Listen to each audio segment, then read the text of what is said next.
Topping today's news, the country suffers another homicide as a 53-year-old male is shot dead in southeast New Providence. Officials begin recovery efforts following Tropical Storm Nicole. The opposition is asking government to extend the Special Economic Recovery Zone for Abaco and Grand Bahama. And the Minister of Foreign Affairs meets with the U.S. Secretary of State in Washington to discuss matters of mutual importance to both countries.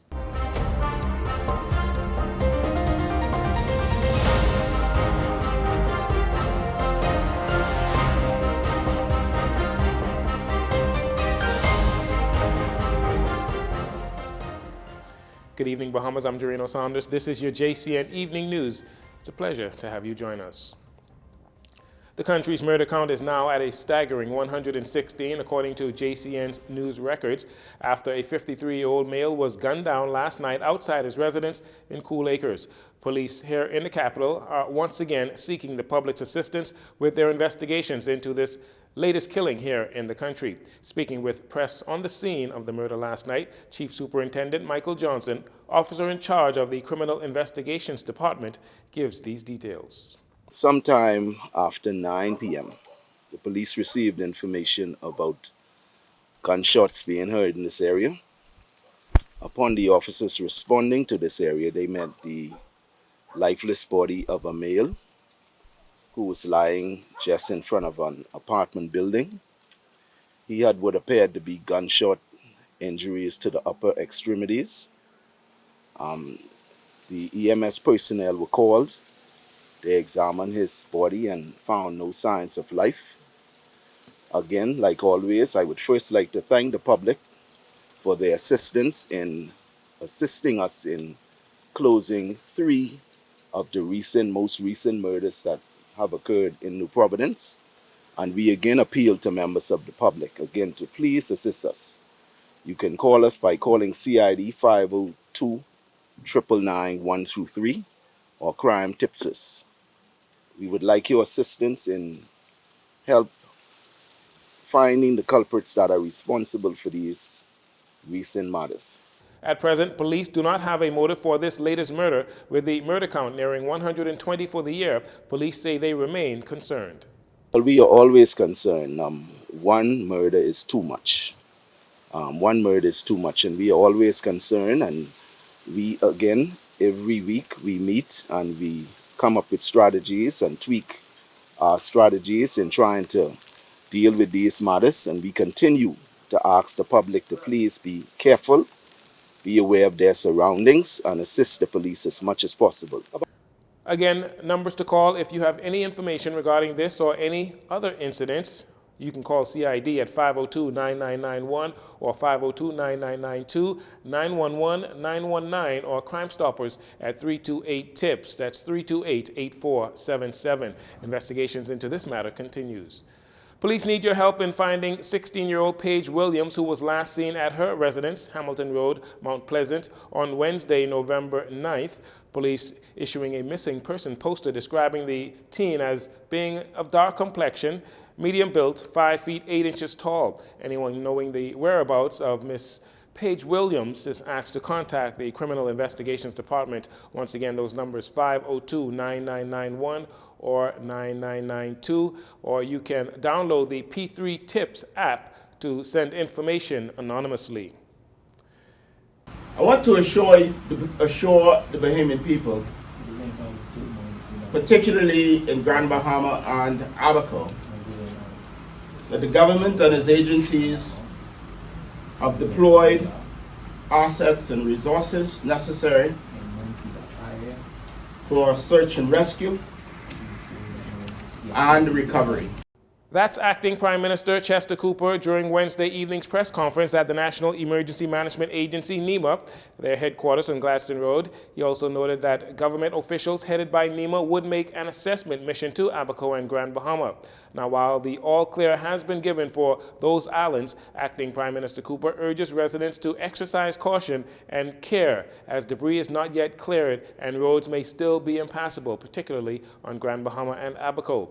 As for those road closures here in the capital, Assistant Civil Engineer at the Ministry of Works and Utilities, Bea Hepburn, told JCN News team that as of 5 a.m. today, all roads have been opened, including Ferguson Road, Saunders Beach, Go Slow Bend, Seaview Drive, Nesbitt, Sun Fund, Blake Road, Tropical Gardens, and Gambier Village.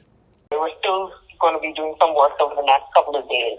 There may be temporary road closures or road diversions if we need to do cleaning, just to make the cleaning of a particular segment go faster. But that's not going to be for a full day or for very long.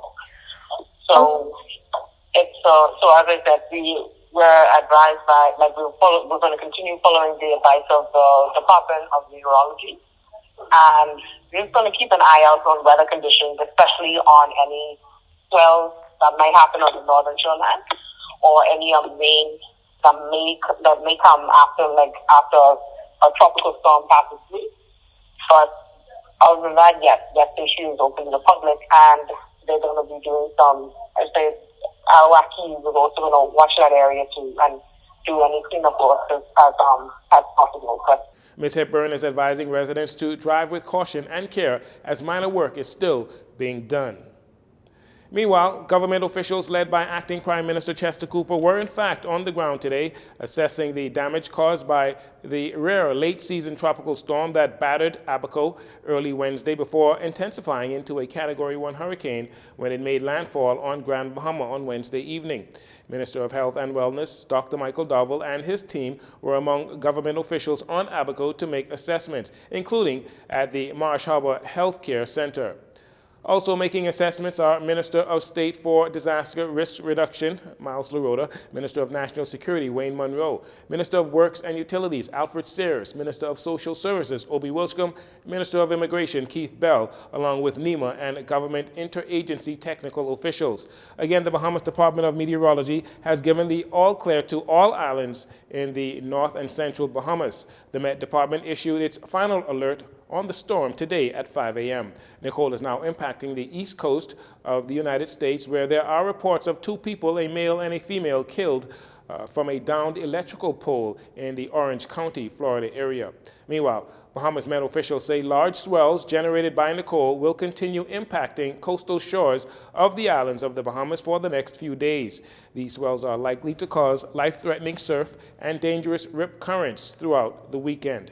Residents in these islands should avoid coastal areas. They say isolated thunderstorms with gusty winds are also likely to continue over portions of the northwest and central Bahamas through Friday. On Wednesday, Tropical Storm Nicole bullied her way through the northern Bahamas, causing severe flooding and property damage. And again, Grand Bahama and Abaco, which are still in recovery mode following the destruction of Hurricane Dorian in 2019, experienced the worst among the islands here in the Bahamas. With that said, Member of Parliament for East Grand Bahama and FNM Shadow Minister for Finance, Kwesi Thompson, said in a statement on Wednesday that his constituents and all residents and businesses most certainly have experienced a setback in their recovery efforts from Hurricane Dorian. He said the Special Economic Recovery Zone, or SERS, was specially set up for recovery after natural disasters, and Grand Bahama and Abaco has just experienced another natural disaster. As a result, Mr. Thompson is calling on the government to bring relief for those affected by extending the Special Economic Recovery Zone, which he says has proven to be a very simple concept, yet a very effective way to ensure any setback that Nicole may have brought can be dealt with by the residents of Grand Bahama and Abaco. Mr. Thompson said the necessary tools are in place through the FNM's administration's creation of the Special Economic Recovery Act. He said the official opposition is asking the government to move urgently in this regard. And finally, in this segment, following his annual medical checkup in Minnesota on the weekend, Minister of Foreign Affairs and the Public Service, Fred Mitchell, flew to Washington, D.C. on Monday, where he is expected to attend several high-level meetings. One of those meetings took place on Tuesday when the Foreign Affairs Minister met with U.S. Secretary of State Anthony Blinken. In this next report, we get more details on what took place heading into those meetings. On Tuesday, Fred Mitchell, the Minister of Foreign Affairs and the Public Service, was in Washington, D.C. for several high-level meetings, including a meeting with U.S. Secretary of State Antony Blinken at the U.S. State Department. Before the closed session of the meeting began, both Mr. Blinken and Mr. Mitchell exchanged pleasantries as they solidified the good relations between the Bahamas and the United States. Fred, it's wonderful to have you here, to have the whole team here. The Bahamas is a key democratic partner for the United States in our shared hemisphere. And I would note that next year you'll be celebrating the 50th anniversary of your independence. We're grateful for the partnership in so many different areas.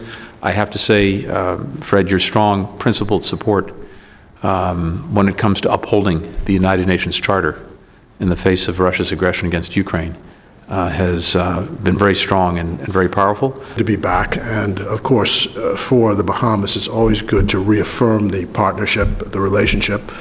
We often say that we're tied at the hip, both by geography, economy, and in the culture. And we cooperate in so many ways across the world to ensure that the human rights of people in all nations are upheld. We certainly support the UN Charter, and we are happy to be able to show our support on Ukraine. The U.S. Department of State advises the President and leads the U.S. in foreign policy issues. Mr. Blinken went on to express the United States' keen interest to work closely with the Bahamas and countries in the Caribbean through CARICOM. We're especially looking forward to partnering with the Bahamas as they assume the leadership of CARICOM. And that for us is an extremely important and vibrant partnership. We were together at the Summit of the Americas when President Biden and Vice President Harris had what I think was, in many ways, a historic meeting with CARICOM in terms of really setting out a strong agenda for the United States and CARICOM going forward. We're looking forward to carrying that forward with you, working on strengthening economic growth, and of course, meeting together the existential challenge of our times, which is the climate crisis, something that affects the Bahamas in particularly significant ways. Mr. Mitchell reminded that concerns related to climate change are high on the agenda for the Bahamas, and that Prime Minister Philip Davis is currently in Egypt pushing the Bahamas' message at the 2022 United Nations Climate Change Conference. The storms are coming, and our Prime Minister is now in Egypt, and of course he just delivered his address earlier today on climate change, and we look forward to discussions on that, the issue of loss and damage, and what we can do on adaptation and mitigation, and to basically continue the conversations that we've had, because we believe talking is a good way to try and solve problems. Of course, we must thank the U.S. for all of the support that's been given on the hurricanes, Hurricane Dorian. Following those introductory remarks, the meetings continued behind closed doors, where a wide variety of issues were expected to be discussed, including illegal migration, trafficking in drugs and firearms, climate change, and more. Mr. Mitchell was accompanied by Bahamas Ambassador to the United States, Wendell Jones, while Usha Pitts, Charge d'Affaires of the U.S. Embassy in the Bahamas, accompanied Mr. Blinken. We'll take a break here. We'll be right back after these commercials.